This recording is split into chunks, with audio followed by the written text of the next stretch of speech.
All right, cool. I saw you earlier on evolution. Mm-hmm. Yeah, so I believe in microevolution, obviously, but I don't believe in macro. So I was just wondering if you had any evidence that could support macro. Excuse Well, I'm not really a fan of macaroni. me. You're not a fan of Unless you want to define what macro evolution is. Yeah, it'd be genetic information gain. Genetic because you got to be able to pass it on to your children. New information as far as new structures, new functions, new code, new DNA, and then obviously it has to be gained from something that's not there before. From what I remember, the way you pass genetic data onto your offspring is a combination of the male and the female in the best way. Now, there are stressors that a human being can go through that do trigger some chemical responses that can activate different genes that might get passed down.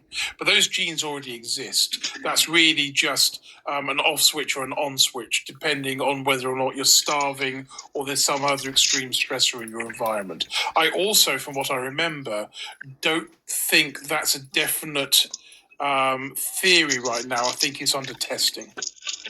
Right. So if those genes already exist and didn't come from non-existing genes, then wouldn't that prove creator and not evolution?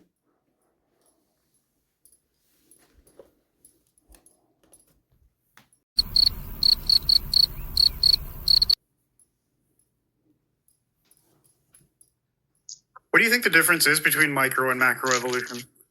Catch this! Micro, I just defined it. Micro is changes within the same kind. It's like taking a trait isolation, a trait that already exists, and either encouraging or discouraging the trait. And then macro would be genetic information gain. I don't know why it needs to be information gain. Well, because if we went from a single-celled organism to a fully functional human, you would agree that this happened literally quadrillions of times. So why can't we just give an example of it that's testable and observable that's not inferred?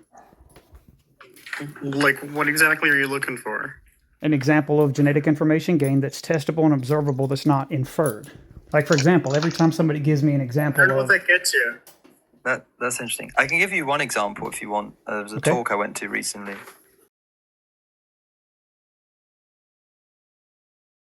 There was a recycling plant in Japan that's been around for a long time. And they actually found the bacteria that had evolved the ability to be able to use plastics as food. And that had never been found before. But that had happened over time since the plastic recycling plant had been developed. How did we get onto a plastic? I didn't pay attention for 2 seconds. Now, how are we talking about plastic recycling plants? It's because they thought it was a frame shift mutation where the bacteria actually started digesting the plastic.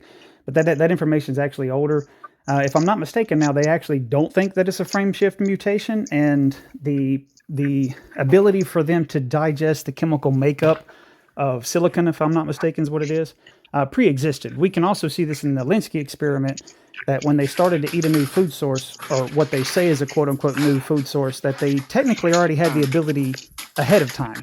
And if I'm not mistaken, the same thing happened with this bacteria, because originally they thought it was a frame shift mutation, and actually it turned out that it already had the ability to digest the plastic, the chemical makeup that's like the plastic. Obviously, the plastic didn't exist before, but the chemical makeup, it already had the ability to break that down beforehand.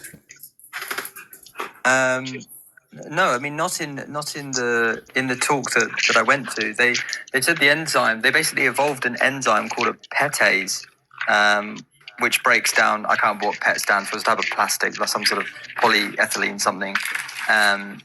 But they evolved the enzyme that breaks it down. I mean that didn't exist before.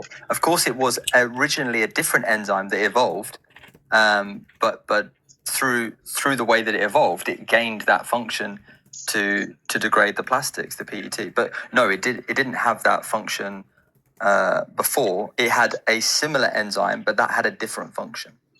But it still evolved the new function to degrade the plastics.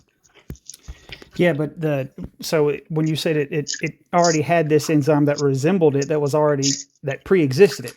It already existed. It so I don't know what year you went to, so this is newer. The bacteria uses the enzyme that appeared older, but it predated it actually. That's what they're actually finding out now. See, originally they thought it was a frame shift mutation, and you are correct to say that a lot of scientists come out and said that this didn't exist before, and that obviously it's now doing this to degrade the plastic. But if I'm not mistaken, they actually found out that it actually did exist before, and it didn't digest plastic before. That's true. But the same chemical makeup that it digests with silicon, it already had that ability to create that enzyme to digest other food sources of similar chemical makeup. And again, we see this in the Linsky experiment where it started digesting citrate. It doesn't do it through genetic information gain. It takes existing information that's already there, and that existing information, unfortunately for them, already had the ability to do it.